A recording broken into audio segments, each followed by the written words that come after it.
Celui qui souffre en silence est plus fort qu'il n'y paraît. Sénèque. Le rocher face à la tempête. Imagine un immense rocher surplombant l'océan. Lorsque la tempête fait rage, il reste là, impassible, résistant aux vents violents et aux vagues furieuses. Il ne se plaint pas, ne vacille pas. De l'extérieur, il semble simplement immobile, mais en réalité, il incarne une force inébranlable. Décryptage de la citation. Sénèque nous enseigne que la véritable force ne réside pas dans l'explosion bruyante des émotions, mais dans la capacité à endurer avec dignité. Celui qui souffre en silence ne signifie pas qu'il est faible ou résigné, mais qu'il a trouvé en lui-même une résistance intérieure. Il ne cherche ni pitié ni reconnaissance, il avance avec une force tranquille qui impressionne ceux qui prennent le temps d'observer. Application à notre époque.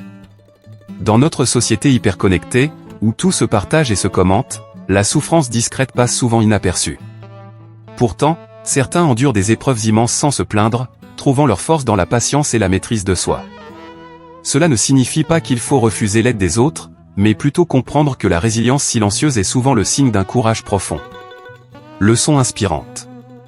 La souffrance fait partie de la vie, mais c'est la manière dont nous la traversons qui définit notre force.